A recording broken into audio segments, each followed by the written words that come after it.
Such jazz hands. Hi, welcome. Debs Cooper, global stressologist, here today. Woohoo!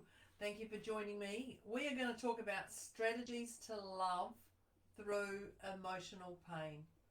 Strategies to love through emotional pain. Oh, I bet you want to know what this is. I bet you want to know because there is emotional pain going on. There is emotional pain going on more and more and more with what's happening around us in the world. So, grab your note-taking device, whatever that is, and let's crack on to this. Let's crack on to this. Let's just make sure we've got this going. This is fantastic. Number one strategy is to pause before reacting. Number one strategy is to pause before reacting. And I think we need my little Langham pencil there going on. And when I think about this, this is one that I even struggle to because I'm a, yep, boom, boom, boom, boom, boom. But it's one that I'm learning myself. I'm teaching myself to learn. So I'm sure if I can do it, you can do it. We'll just go there. We'll just say that one now. So what I want you to notice is when you're reacting, there's a body surge. There's a body surge that happens. You feel hot. It's not menopause for those who are in that age. It's not tight-chested. There's this fast heartbeat. There's something going on. There's this boom that happens inside you. And you feel this urge to interrupt, defend, so I laugh at this, or snap. You'll have this urge to interrupt, defend, or snap.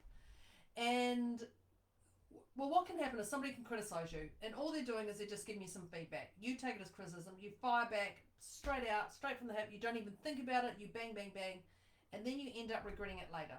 So, when something happens, I want you to breathe in, I want you to drop your shoulders, and unclench your jaw. Now, I didn't realize how tight my jaw was from some of the things I've been carrying, and I could feel it, and when I started to learn how to unclench my jaw, which is just to relax your jaw. When you can unclench that, there's a whole different shift in you as a person. So breathe in, drop your shoulders, and relax that jaw. Unclench that jaw. If you need to, you can say, just give me a moment. If needed, if you need to do that. But the other thing is you have to say to yourself is, I don't need to react right now. I don't need to react right now. And that allows you just to take that moment, that grounding, put yourself back to your heart, whatever that is. You don't need to react right now. We're just going to take a moment. Give me a moment. That's not for the other person. That give me a moment is for you to recalibrate your system. That is for you to recalibrate your system. So the second strategy I'm going to give you is to be honest. And I want you to be honest about what's really being triggered right now. Because what you may think is triggering you, is actually not that important after all. So when this happens, some things happen and you start to replay. Over and over and over again. Oh, I should have said that. I could have said that. Shoulda, oughta, coulda. It's one of those things. And when that's happening, you start to replay in your mind about your past.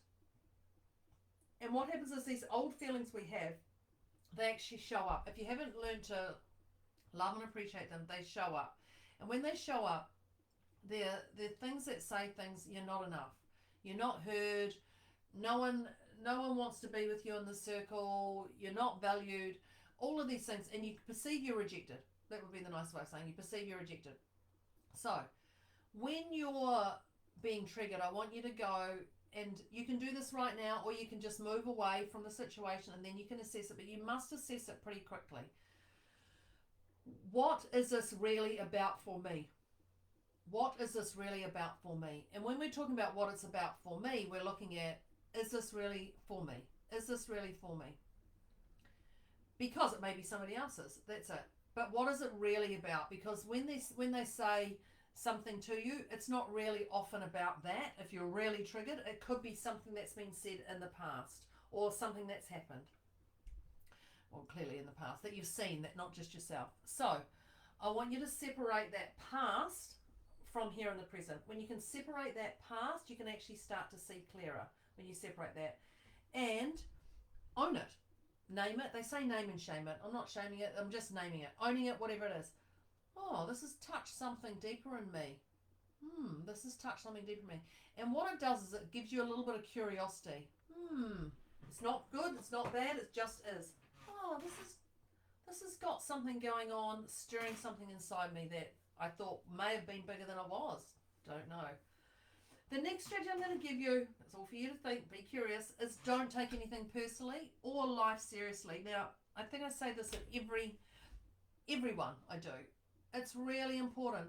So what happens is when people say things, we tend to, when we talk about don't take anything personally, we tend to go, that's at me. That's at me. It's something personal. It's something that they think about me. It's something, it's all at me. And so when that happens, you start to believe that you're being attacked. Your head goes, I'm being attacked and being attacked. Whatever that is. And you start building a resentment on that. Yeah, you start building a case. That would be the other easy way of saying it. And this escalates and escalates and escalates. So when people are saying things to you or you're hearing about it, I want you to remember that people speak from what's important to them. Their values, their world. People speak from them. They don't speak from your world unless they're learning to communicate in your values. But they don't, when they're firing, it's very seldom that they do that. You have to remember it's not personal. When they're jumping on that, that's not personal. That's a perception that you have. It's a perception that you have about this event, about this person, about whatever's going on. It is not personal. And what you can do is just to lighten that moment. Because when you can lighten that moment, and I'm not talking about flame it up, blow it up, lighten that moment. I'm talking about just going, oh, okay. Excuse me. That's not personal. It's not personal, so this is their stuff, whatever it is. But you must know when you lighten things up, the seriousness, because seriousness, when you're serious, it fuels, when you're serious, I was just going to say, how do I say this? It fuels suffering, I would say. When you're seriousness, when you're really serious, and you're focused and you're this and this and this, it actually, you're ingrained in something inside you. So when you can lighten that moment, you can start to see the light, you can start to see things, and things shift differently from you. It just helps you to go, that's theirs, not mine. That's theirs, not mine. Remember that they talk from their heart, their values, their world, what's important to them, not necessarily what is important to you. It's a thing, people. It's a thing. The next strategy I'm going to give you, is to choose your response, not your reaction. Choose your response, not your reaction. And when I say choose your response, that's obviously what comes out. Because what tends to happen is when people say things to us, we fire them or they come out or whatever, and it just boom, or it escalates. It escalates and it just comes out bang. When this happens, I want you to stop and pause and go, what outcome do I want here? Excuse me. What outcome do I want here?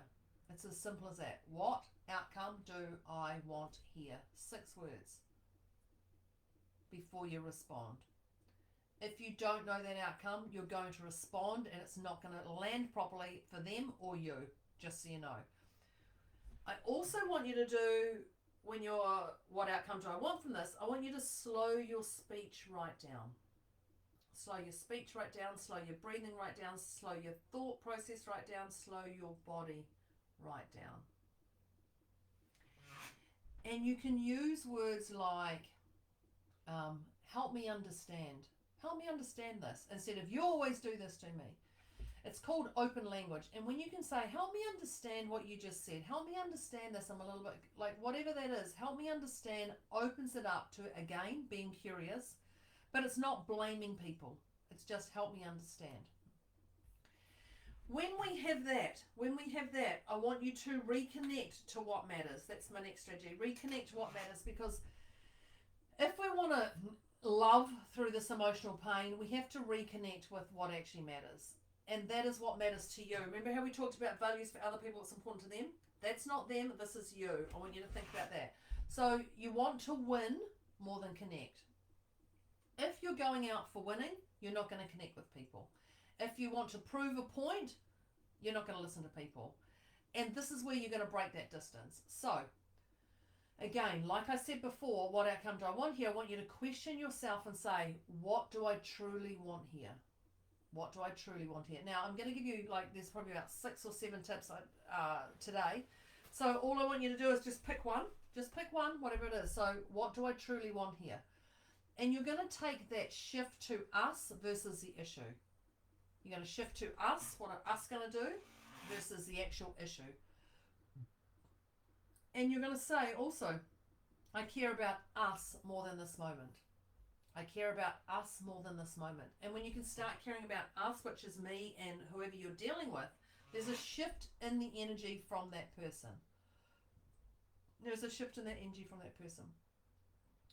The next one I'm going to give you is to glitter bomb yourself. And when I talk about you glitter bomb yourself, I want you to do what lights you up. And whether that is whatever that is. So if we're not sitting in our glitter, everything feels harder than it should. It feels heavy. It feels hard. It weighs you down. You feel uninspired. You definitely don't want to put on lippy. Definitely don't want to put on lippy. And yeah, that's probably you, Aaron, as well. You become more reactive than usual. And all these things actually trigger us over our big responses. And you know what happens, because when we're not inspired, we snap. We snap. And sometimes we don't know what we're actually uninspired about. But if you can do that glitter bomb, whatever it is, so you can say, what did I last do? When was the last time I did something that lit me up? And what was that? So the key is to fill your cup up first, whatever that is. It could be go outside. Although at the moment in the North Island, New Zealand, where I am, we're having, we've got a few state of emergencies, so I probably suggest you don't go outside unless you have to go outside. But that's a whole nother story for that one. You can go outside, you can stay inside, you can drink your water from a different glass. You can drink out of a sparkly little drink bottle there. Bell, are we matching? We'll just do this one here, bell. Whatever that is, the key is to fill you up. And when you fill you up, you are less reactive to things that happen around you. Because if you're stressed and something happens, you're going to react differently. But if you've had a fulfilling day and someone comes and tells you something, you're like, oh, that's no problem. You feel different in yourself. But when you're heavy, decisions are harder to make. The next strategy I'm going to give you is to be grateful. Be grateful. Be grateful. Be grateful. Because when I'm telling you to love or suggesting you to love through emotional pain, one way is to be grateful. It's be grateful for all the things you have and all the things you don't have. Be grateful that your body's feeling heavy. Be grateful that you don't want to put your lippy on today. Be grateful that it's raining outside, you don't have to go out and water the garden. Be grateful for all the little things. Now, I said little, but they're actually just things, but we create them into piles of little and big. So I want that little pile and that big pile to merge to just a pile. Be grateful for that pile of whatever that is in front of us that we're dealing with, whatever that is. When you're truly grateful, that's when things shift in your world. That's when things shift in your world. So write a list of what you're grateful for. Now, if you're going to write a list of who you're grateful for, that's great, but write down specifically, I'm grateful for my parents. Let's break that into mum and dad. Okay, great. Grateful for my dad. Now, what specifically are you grateful for about your dad? Because instead of just saying I'm grateful for my dad, have a look at all the things you're grateful for about your dad. I'm grateful that my mum does this. I'm grateful that my sister does this. My brother does this. My siblings, my animal, whatever that is, I'm grateful for that. I'm grateful I could get up this morning and be a lot perkier than I was yesterday morning. Be grateful for those things. Be grateful that yesterday I got to spend another hour in bed because I wasn't ready to get up. Be grateful for those moments because they're the things that shift us the quickest when you can be grateful. Writing it down, handwriting has a different feel about it. I suggest you do that as well. And then one of my other ones, which we all know because I say it each time. Do I have to do this one? You are not alone. You are not alone. Debs Cooper, Global Stressologists here. You don't have to withdraw and go quiet. You don't have to try and handle everything on yourself. You don't have to sit in the corner and rock. You don't have to be in this emotional state that you're in any longer. Any longer. I am here. I'm here for you. Over 20 years in this business. I want you to do this instead. I want you to speak it out. I want you to speak it out. Yes, I have a problem. Yes, I want to deal with it. Yes. So speak it out instead. Reach for support. Reach now. Even if you're just starting to go into that, no matter where you are on that scale of 0 to 10, even if you're beyond a 10, whatever that scale is, go beyond that if that's what it is. I want you to reach for support early. Do it now before the wheels fall off. Or if you're in that tornado right now, do it now. Do it now. I'll drop in the chat my glitter bomb. Book a glitter bomb call with me. 15 minutes. We'll have some clarity around that. I want you to know that I'm here for you, and whatever you present to me, you won't be the first, I have to tell you that one. So just know that you can let someone else shift your perspective who's an expert on it, and that's clearly me. 20 years in business, Debs Cooper, global stressologist. So in summing up my strategies to love through emotional pain, I want you to know that emotional pain isn't the problem. It isn't the problem. The emotional pain isn't the problem. It's the invitation to lead yourself at a higher level that's a problem. It's an invitation to lead yourself at a higher level.